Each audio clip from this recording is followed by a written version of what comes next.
Okay, so good morning, good afternoon, good evening. This is Alan Burgos from the hashtag Walk with Land channel. Welcome and welcome back to our channel.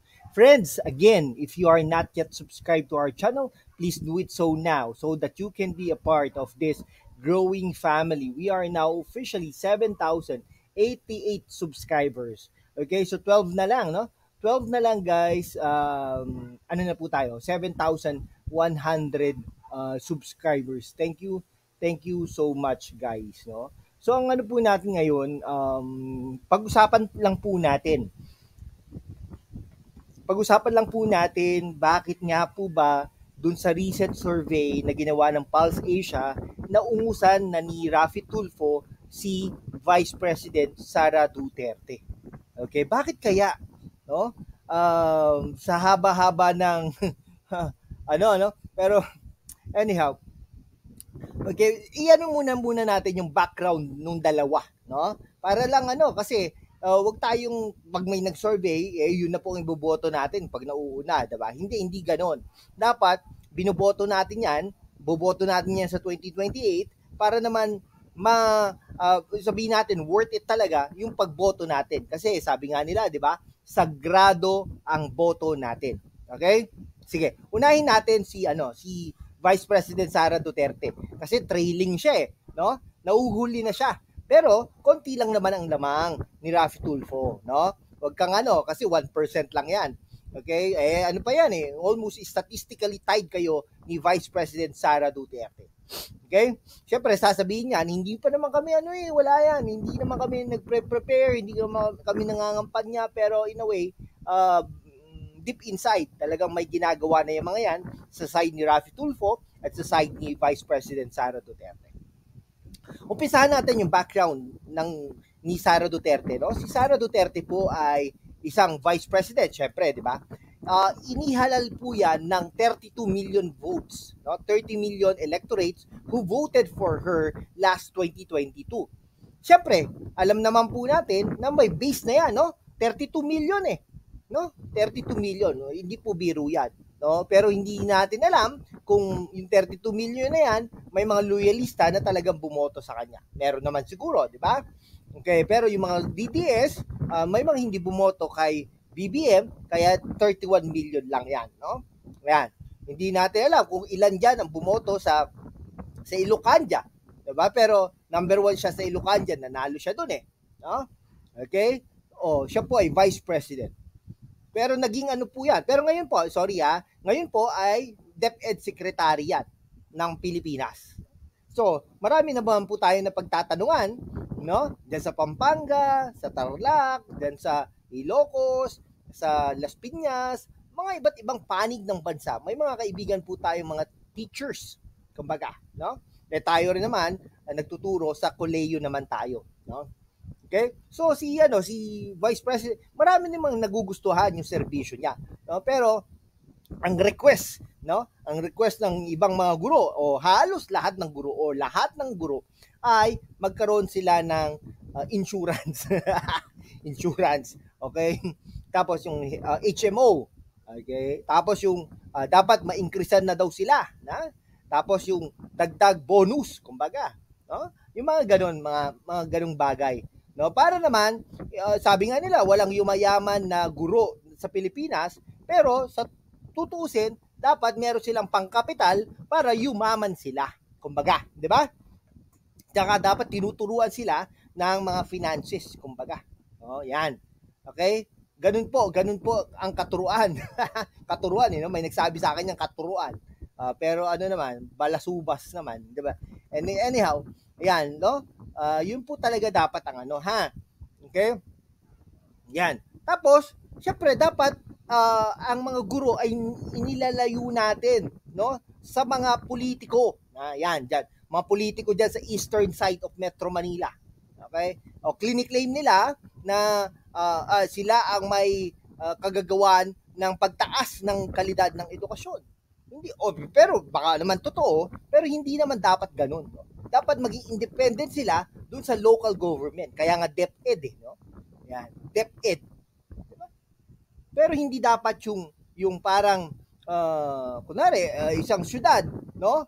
talagang ginugugula, fina-fund sila, no? Hindi dapat ganoon. Ang dapat ang nagfa-fund diyan, DepEd na, para independent sila dun sa city mismo, no? City or local government, for instance. Pero baka tulong lang naman din. Pero syempre, sasabihin, trapo ang dating, no? Sasabihin, oh, credit, ipopost pa diyan, no? Congratulations to the city led by, 'di ba? Hindi. Walang walang trapo. Sinasabi pa naman nito politikong ito na hindi siya trapo, no? Pero trapong-trapo eh. Pero anyhow, wag na tayo magalit, no? Okay? So depende na 'yan sa bayan na 'yan, no? Sa syudad na 'yan. Okay? Yan po, no? Yan. Pagkatapos po noon, naging mayor po siya, no? Yan. Naging mayor po siya, no? Pero naging vice mayor din po 'yan, no? Naging vice mayor din po 'yan ni Pangulong Rodrigo Roa Duterte nung naging mayor po siya. Yun po ang katotohanan ko, no? Okay? Tapos pagkatapos po noon, yun, ngayon, for the past months, starting pagpasok napansin ko lang no, December yun no, December, parang inaatake na talaga siya, binabaksak na siya, no. Pero alam nyo, mga pag-atake sa kanya, pagbanat sa kanya, no, ang hindi pagkampi sa kanya, no, kung ibang politiko lang yan, believe me, no, baksak na yan, no. Ganyan ang nangyari kay Jojo Binay, no. Talagang una, napakataas niya, syempre vice president na siya, no? Pero binira kasi siya pinakamalakas during that time. Pero nung bumaksak na, wala na, hindi na talaga no, wala nang sumusuporta sa kanya. Ganun po yun. Ganyan po si vice president. Pero tingnan nyo, no? Nandyan pa din siya, no?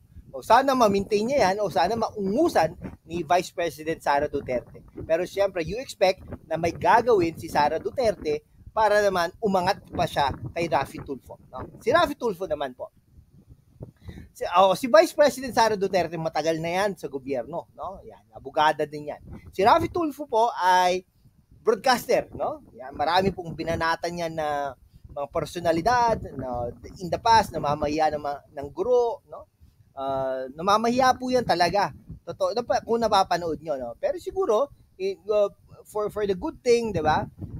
Kaya po naging sikat yan, no? Kaya po nagkaroon ng mga followers yan. Kasi atapang-atao eh. No? Atapang-atao. No? Talagang binabanatan niya yung mga talagang abusado, no? Na kapulisan, na mga guro, mga basta abusado, no? Ayan. Pinapahiya niya yun sa TV. Kaya lang, syempre, parang ang hirap din, no? Yung for the sake of the privacy of the individual, mahirap, no? Ganun din po nung naging senador siya, no? Senador po siya, pangalawa siya, number 2, no? Ang number 1 po diyan ay si Robin Padilla. Akala nga po natin ay magiging number 1 yan, no? Pero naging number 2 yan, no? Pero number 2 is good enough, no? So may 21 million votes yan. So ibig sabihin may base siya na 21 million votes, kumbaga, no? Okay, naging senador. So ngayon lang po naging politiko, senador. Pero tignan nyo naman ang dynasty nila, di ba? Sa ACT-CIS, dalawa ang congressmen diyan, no? Congresswoman at congressman, no? Yung kapatid niya si Erwin Tulfo na nanganganib rin maging senador sa 2025, at ang kanyang asawa, no? Ang kanyang asawa na sa ACT-CIS din, no? Tapos meron din isang district representative, yung anak niya, no? Yung sa 5th district ba yun o 4th 6th district, parang ganoon no? Second district pala. Second district of Quezon City. Yung anak niya ang congressman diyan. So basically, 4 sila nasa Senado at sa House of Representatives. 4 sila na nasa Kongreso. Later on siguro, pwede pang maging 2 o 3, no? Si Ben Tulfo, pwede pang tumakbo yan bilang senador ng Pilipinas. Okay? 3 sila sa Senado, no? 5, 6. Kumbaga, pwede pa, meron pa isa no? Baka si Montulfo tumakbo pa, di ba? 6 na mambabatas, kumbaga. O, kung manalo pa yan sa 2028, kontrolado nila. Iisang pamilya, Tulfo family ang magdudumina, no? Pero ganun talaga. Ganun talaga ang buhay, di ba? Ayun. Ayun, bakit nga po naungusan? Kasi nga po, sikat nga po sa tao, no, yung atapang-atao. Di ba si Sara Duterte atapang-atao din yan, di ba? Kaya sikat. Kaya lang siyempre, nabubugpo siya do sa China, no? Yung China invasion na yan, no, do sa West Philippine Sea. Kumbaga, wala po siyang comment. Pero parang recently, nag-comment naman siya doon sa Facebook. No? Kasi kailangan na niya mag-comment. Pero, syempre, hindi naman required dapat na mag-comment. Kasi with respect to the presidency, with respect to the presidency of Bongbong Marcos. Okay? Kasi syempre, magka-tandem sila. Bakit ka magko-comment basta-basta? International, international relations or international issues and affairs. Hindi naman dapat ganun. Diba? Sige po. Hanggang dito na lang po mga kaibigan ko. Maraming salamat po sa inyong lahat.